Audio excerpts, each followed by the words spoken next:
Assalamualaikum warahmatullahi wabarakatuh. Innal hamdalillah nahmaduhu wa nasta'inuhu wa nastaghfiruh wa na'udzu billahi min syururi anfusina wa sayyiati a'malina. May yahdihillahu fala mudilla lahu wa may yudlilhu fala hadiyalah. Asyhadu an la ilaha illallah wahdahu la syarikalah wa asyhadu anna Muhammadan abduhu wa rasuluh, amma ba'd.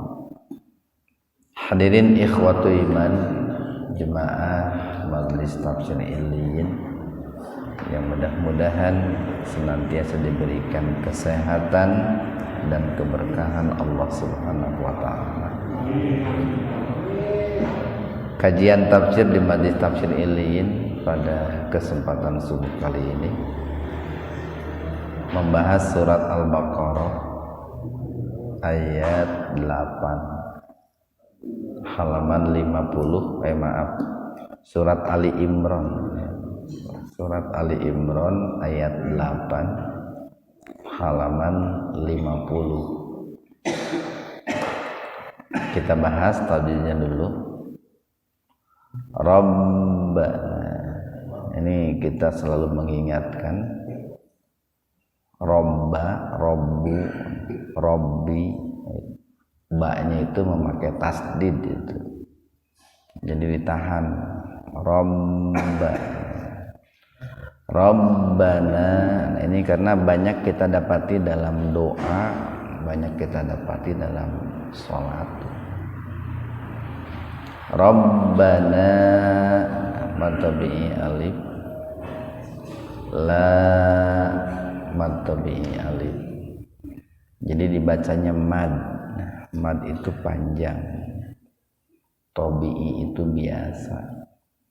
Disebut biasa itu panjangnya satu alif ya, atau dua ketukan. Tuzig, tuzir, tuzir.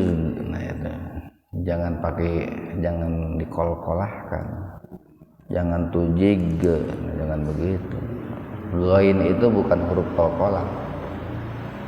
Jadi membacanya jangan dipantulkan. Jangan la tuzig, tapi la tuzir. Kulu mantabi wau, bana mantabi alif, ba'da id za juga bukan dal. Kalau dal id itu, kalau za id ujung lidahnya digigit. Jadi jangan dipantulkan, jangan dikol-kolahkan.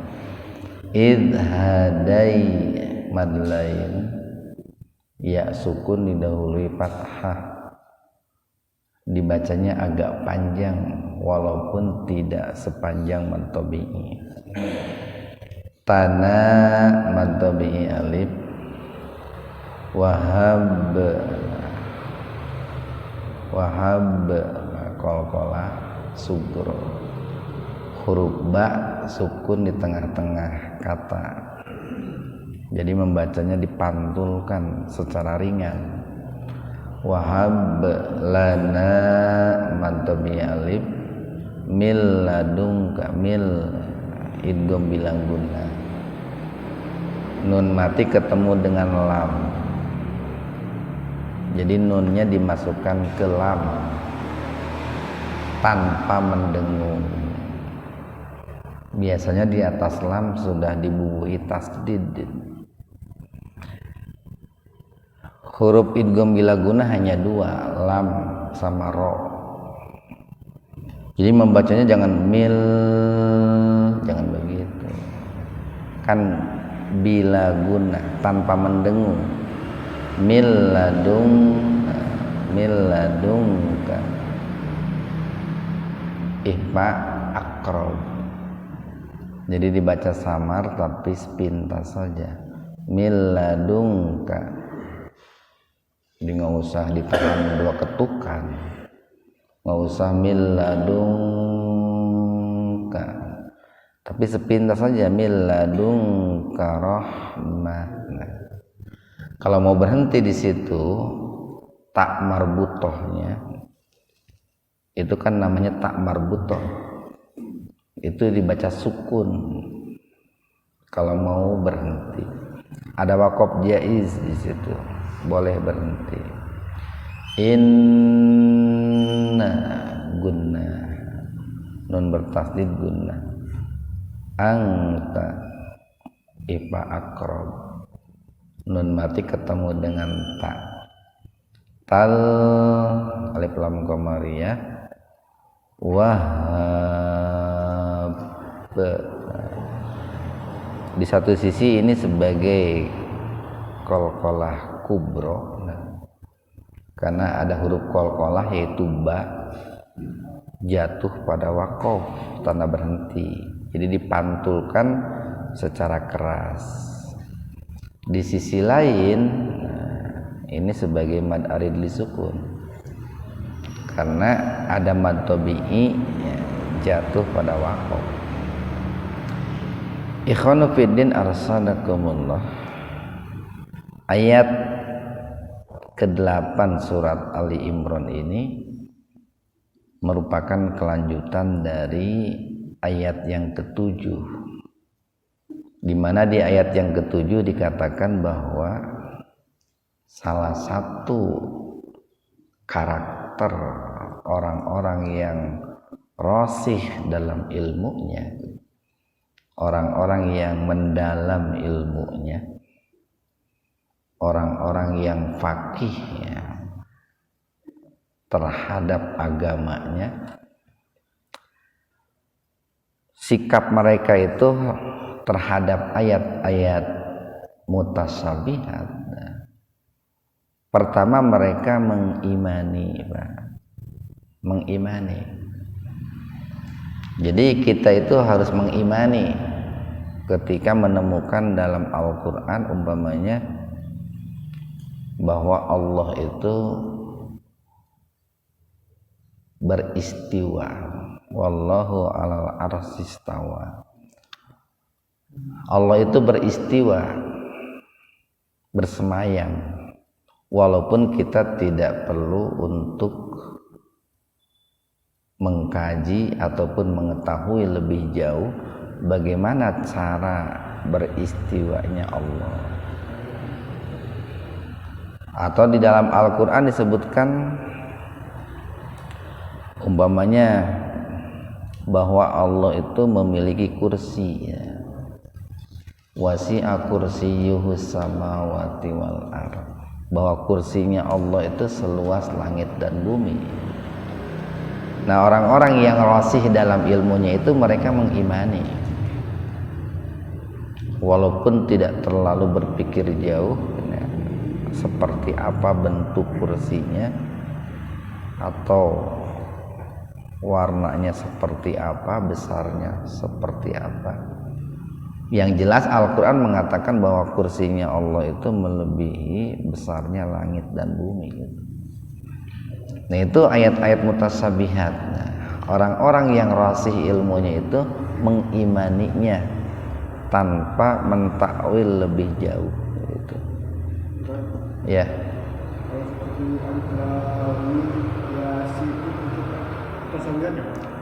Ya. Jadi bicara ayat-ayat mutasyabihat itu bertingkat-tingkat. Kemutasabihatan ayat Al-Quran itu bertingkat-tingkat. Bagi orang awam mungkin Rabbana saja mutasabihat. Mutasabihat itu kan awam, samar. Karena samar sulit untuk dipahami, sulit untuk dimengerti. Mungkin bagi sebagian umat Islam mereka tidak mengerti apa artinya Rabbana. Berarti bagi mereka Rabbana itu mutasabihat. Nah, semakin orang itu menuntut ilmu, rajin thalabul ilmi, sedikit demi sedikit ayat-ayat yang pada awalnya mutasabihat itu akan menjadi muhkamat, akan menjadi muhkamat. Tetapi ada juga ayat-ayat yang memang kemutasabihatannya, kesamarannya itu sulit untuk diketahui maknanya dengan pasti. Ya seperti yang berbicara tentang Allah, yang berbicara tentang ruh. Bahkan Allah itu kan mengatakan sendiri, wa ma utitu minal ilmi illa qalila, dan aku tidak memberikan ilmu tentang ruh kecuali hanya sedikit saja. Nah, sementara ayat Al-Quran seperti di awal Ali Imran, Alif Lam Mim, termasuk di awal Al-Baqarah Alif Lam Mim, itu kemutasabihatannya berbeda dengan kemutasabihatan ketika bicara tentang zat Allah. Nah, dikarenakan berbeda sehingga sebagian ulama di kalangan para ulama berbeda pendapat. Mereka ada yang memandang bahwa alif lam mim itu bisa diketahui maksud dan tujuannya. Tetapi ada juga yang memandang bahwa alif lam mim itu sebagai ayat-ayat mutasabihat. Makanya bagi yang memandang itu ayat mutasabihat yang mutlak, mereka biasanya mengatakan wallahu a'lam bil murad. Allah yang maha mengetahui maksud dan tujuannya. Tetapi bagi yang memandang bahwa itu ayat muhkamat, karena berdasarkan penelitian mereka bahwa kata alif lam mim termasuk Toha, termasuk Yasin, itu dijelaskan dalam ayat-ayat berikutnya atau punya keterkaitan erat dengan ayat-ayat berikutnya, maka mereka memandangnya itu ayat muhkamat. Ya seperti dalam kemarin kita katakan dalam tafsir Al-Furqan yang ditulis oleh Abdul Qadir Hasan, seorang tokoh Persis, itu menjelaskan tentang alif lam mim, menjelaskan tentang Toha, Yasin. Begitu. Terima kasih Pak Haji. Jadi ciri yang pertama orang yang rasih ilmunya itu mereka mengimani ayat-ayat mutasabihat. Kemudian yang kedua, untuk ayat-ayat mutasabihat yang kemutasabihatannya itu masih bisa dijangkau, ya, kesamarannya masih bisa dibedah, mereka dalam menjelaskannya pun mengaitkan dengan ayat-ayat muhkamat itu. Ya seperti tadi alif lam mim itu dijelaskan oleh ayat-ayat yang muhkamat. Dalam menjelaskannya itu dikaitkan dengan ayat muhkamat. Kecuali untuk ya seperti bicara tentang zat Allah, nah itu mereka pun tidak berbicara lebih jauh. Kemudian yang ketiga nih, ciri-ciri orang-orang yang rasih ilmunya itu mereka senantiasa berdoa, Pak. Ini yang disebutkan dalam ayat yang ke-8. Rabbana, wahai Rabb kami, la janganlah tuzig, engkau palingkan atau engkau condongkan atau engkau sesatkan qulubana, hati kami, ba'da, setelah id hadaitana, setelah engkau berikan hidayah kepada kami. Jadi di situ ada hada, ada ta, ada na.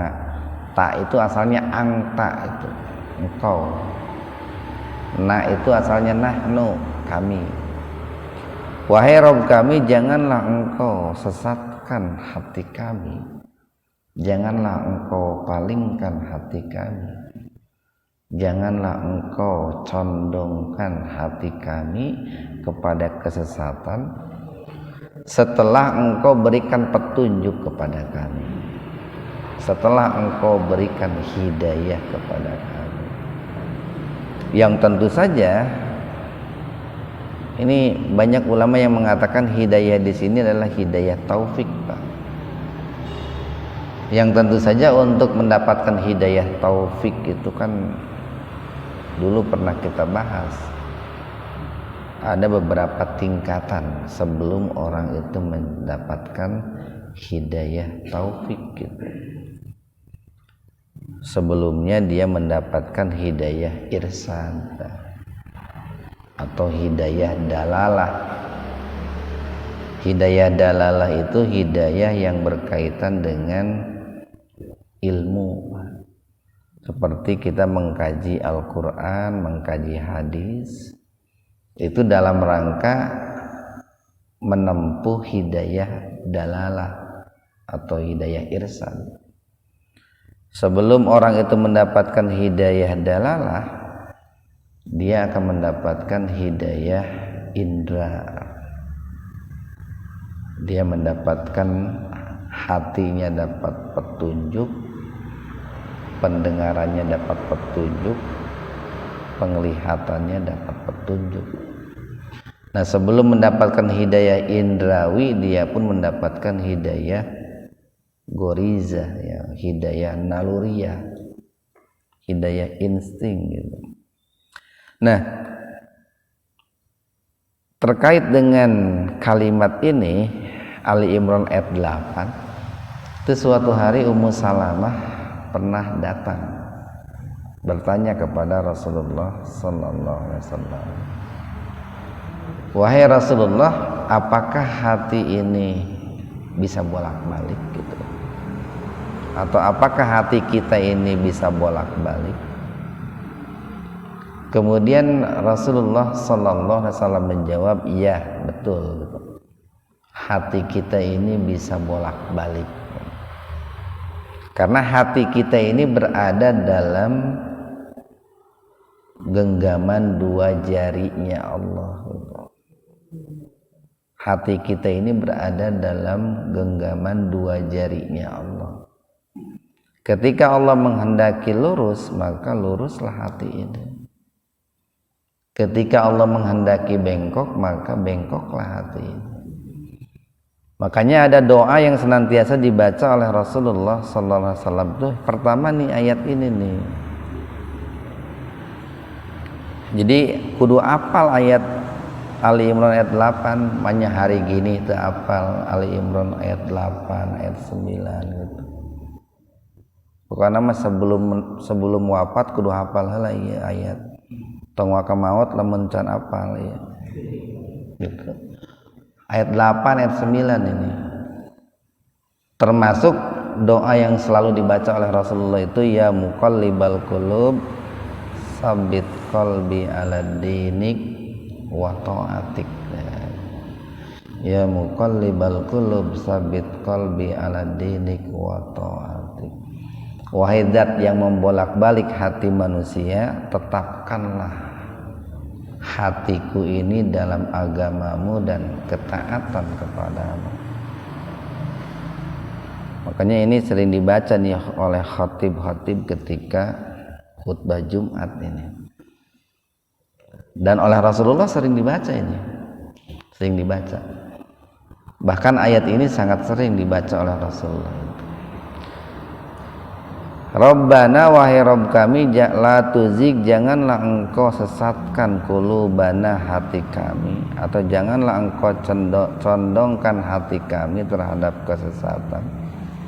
ba'da setelah id hadaitana engkau berikan hidayah kepada kami. Kan begini Pak, penyebab orang itu condong kepada kesesatan itu banyak Pak. Ada orang yang tadinya rajin ke masjid, lalu kulantaran kasinggung jadi teu ka masjid.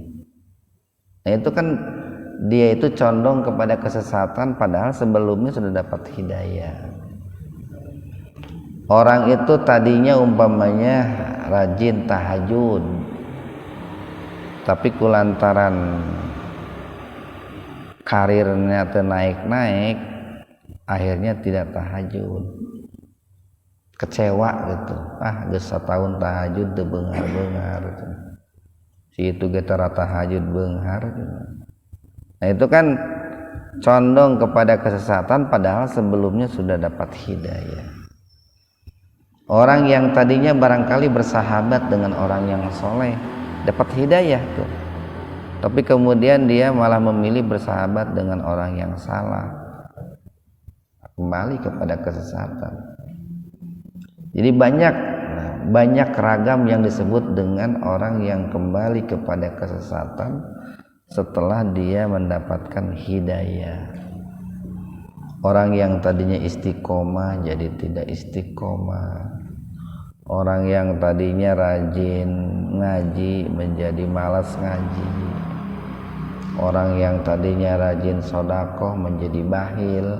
Nah itu keluar dari hidayah menuju kesesatan. Dan sama Pak, seperti halnya karakter iman. Iman itu kan bertambah, menguat. Kesesatan pun begitu. Orang itu sesat awalnya sedikit, kecil, tapi lama kelamaan membesar, menjauh. Tahapannya kan begitu. Kemudian yang keempat, ciri orang yang rosih ilmunya itu dia senantiasa berdoa wahab dan karuniakanlah, wa dan hab karuniakanlah lana kepada kami min dari ladun sisi ka engkau, wahab lana min ladunkah dan karuniakanlah kepada kami dari sisimu ya Allah rahmah, kasih sayang gitu. Atau ada yang menafsirkan rahmah itu kekuatan dan keinginan untuk mengikuti hidayah, kekuatan dan keinginan untuk berada dalam ketaatan, kekuatan dan keinginan untuk cenderung kepada kebenaran, itu rahmat. Makanya kita sering mengatakan mudah-mudahan dia dirahmati oleh Allah, mudah-mudahan dia itu berada dalam lindungan Allah, dalam ampunan Allah, dalam kemuliaan Allah. Itu makna rahmah itu banyak. Yang secara garis besar yang namanya rahmah itu satu rahman, dua rahim. Jadi rahmat Allah itu terbagi dua. Satu ada rahmat Allah yang disebut rahman. Yang kedua ada rahmat Allah yang disebut rahim. Rahmat Allah yang disebut rahman itu biasanya cenderung dengan hal-hal yang sifatnya duniawi atau kaitannya dominan berkaitan dengan hal-hal yang sifatnya duniawi. Tapi rahmat Allah yang sifatnya rahim itu cenderung berkaitan dengan hal-hal yang sifatnya ukhrawi. Nah, ini kita perlu memohon kepada Allah, Pak. Memohon rahmat Allah baik rahman terlebih-lebih rahim. Bahkan tempo hari pernah kita bahas, salah satu asma Allah yaitu Al-Wahhab, hampir mirip dengan Ar-Razzaq. Ar-Razzaq maha pemberi rizki, Al-Wahhab pun maha pemberi, cuman ada penekanan yang berbeda.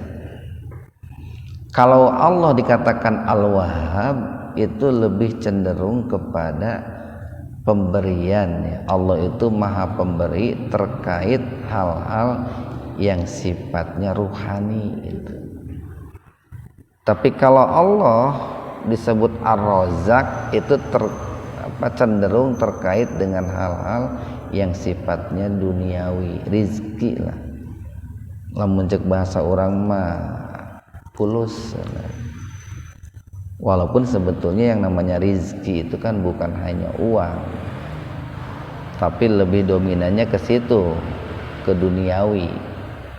Nah, kita itu perlu meminta kepada Allah sebagai Al-Wahhab, dan juga perlu meminta kepada Allah sebagai Ar-Razzaq rizki, baik untuk ruhani kita ataupun untuk jasmani kita, rizki untuk duniawi kita dan juga rizki untuk ukhrawi kita.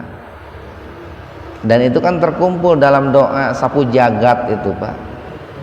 Rabbana atina fid dunya hasanah, nah, fid dunya wa fil akhirati hasanah, fil akhirah wa qina adzabannar. Innaka sesungguhnya engkau anta. Nah, ini diperkuat lagi, innaka anta. Sesungguhnya engkau itu ya Allah Al-Wahhab, zat yang maha pemberi, zat yang maha menurunkan karunia. Doa berikutnya nih, ini para ulama banyak yang mengatakan dua doa ini adalah doa-doa yang menunjukkan nih pentingnya kita mengaitkan diri kita dengan akhirat. Bahkan nanti nih di Ali Imran ayat berapa ya, kalau nggak salah nih, di Ali Imran ayat 37, nah, nanti di 37 itu ada sesuatu yang sangat luar biasa, Pak.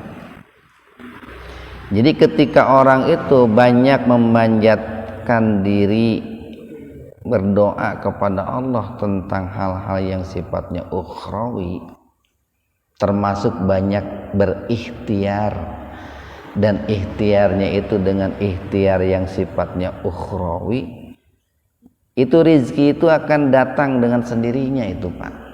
Seperti halnya yang dialami oleh Siti Maryam itu. Siti Maryam itu kan setiap hari beliau itu bertakarub, mendekatkan diri kepada Allah gitu. Dan luar biasanya setiap hari juga di samping Siti Maryam itu ada hidangan makanan itu setiap hari itu. Sehingga Nabi Zakaria ketika melihat Siti Maryam yang sedang mendekatkan diri kepada Allah, itu selalu mendapati bahwa di sekeliling Siti Maryam itu ada makanan. Itu buah dari orang yang selalu mendekatkan diri kepada Allah gitu. Nah, ini pun dua doa ini adalah mengajak kita untuk selalu terpaut ya, dengan kehidupan akhirat ini. Rabbana wahai Rabb kami, innaka, sesungguhnya engkau, jami'u, akan mengumpulkan an-nasi manusia, liyaumin, pada suatu hari. Nah, ini kalau menggunakan tunggal, Pak, kita sering mengatakan nih, itu berkaitan dengan akhirat, karena semua hari yang berkaitan dengan akhirat tidak ada yang menggunakan bentuk jamak plural, nggak ada. Yaumul Qiyamah itu yaum, nggak ayam. Jadi liyaumin akan suatu hari la raiba yang tidak ada keraguan fihi di dalamnya. Dari mulai alam mahsyar itu Pak ya. Alam mahsyar itu kan hari di mana di situ manusia dikumpulkan. Al-hasr itu kan dikumpulkan. Dari mulai manusia yang pertama sampai manusia yang terakhir, bahkan disatukan dengan bangsa jin gitu. Yang dalam hadis Nabi kan dijelaskan kondisi manusia pada saat itu ariyatun, itu telanjang gitu. Tidak memakai pakaian. Yang kedua khuffatun, tidak memakai alas kaki. Yang ketiga belum dihitan gitu. Jadi bapak-bapak teh pas dibangkitkan teh can disunatan kabeh gini gitu. Eta kabayangnya teu marake calana. Yang berikutnya setelah dikumpulkan di alam mahsyar, ada kan masih dalam satu hari ini. Masih dalam satu hari. Ada yang disebut dengan yaumul hisab, hari dihitungnya amal. Setelah yaumul hisab ada yaumul mizan, hari ditimbangnya amal. Jadi bukan hanya dihitung tapi ditimbang gitu. Ada yaumul hasrah, itu hari penyesalan. Yang kita sering katakan, yang menyesal itu bukan hanya yang masuk neraka, yang masuk surga pun ada yang menyesal gitu. Karena kualitas surga yang didapati tidak sehebat surga yang dimiliki oleh orang lain. Baru kan berikutnya ada sirat, baru ada surga, ada neraka. Nah itu semuanya dalam satu hari. Cuman jangan dibayangkan hari di akhirat sama dengan hari di dunia. Al-Quran kan mengatakan satu hari di akhirat itu gambarannya 50.000 tahun di akhirat, 50.000 tahun di dunia. Dan banyak ulama yang mengatakan 50.000 tahun di situ untuk menunjukkan ketidakterbatasannya, menunjukkan bahwa akhirat itu tiada ujung dan tiada batas. Sehingga pantaslah kalau Rasulullah SAW memberikan sebuah ilustrasi bahwa perbandingan antara kehidupan dunia dengan kehidupan akhirat itu bagaikan orang yang mencelupkan jarum di tengah-tengah samudra, lalu diangkat itu jarum itu, berapa tetes air yang menempel pada jarum itu. Nah itulah ukuran dunia, tetesan air yang menempel pada jarum. Sementara samudra yang penuh dengan air, itulah akhirat. Baru ilustrasi itu. Kenapa ilustrasi? Karena kan seluas-luasnya samudra itu ada ujungnya itu Pak, ada ujungnya. Sementara akhirat sudah nggak ada ujungnya, karena itu adalah hari terakhir. Nah ini kan kalau orang itu senantiasa berdoa dengan doa seperti ini, dia terpaut hatinya dengan akhirat. Dan orang ketika terpaut dengan akhirat biasanya akan menjadi baik. Orang yang tadinya mau bakhil jadi dermawan, ingat akhirat. Orang yang tadinya mau malas menjadi rajin. Orang yang tadinya mau jahat menjadi baik. Orang yang berdosa segera bertaubat. Itu gara-gara ingat akhirat itu. Inna sesungguhnya Allah la yukhlifu, ini la-nya la nafi bukan la nahi. Kalau yang tadi la nahi Rabbana la tuzigh itu nahyi melarang. Kalau ini nafyi meniadakan.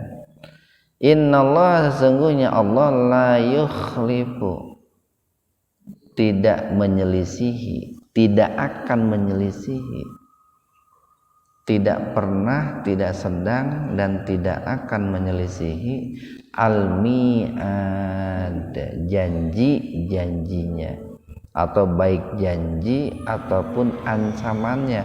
Tidak pernah Allah selisihi, tidak pernah Allah khianati. Karena dengan adanya akhirat, salah satunya kan tempo hari pernah kita jelaskan, kenapa akhirat disebut Yaumuddin, hari pembalasan. Itu sebagai bentuk kemahaadilan Allah, sebagai bentuk kemaharahman dan rahimnya Allah. Barangkali ada beberapa persoalan yang belum selesai di dunia, maka diselesaikanlah di Yaumuddin itu.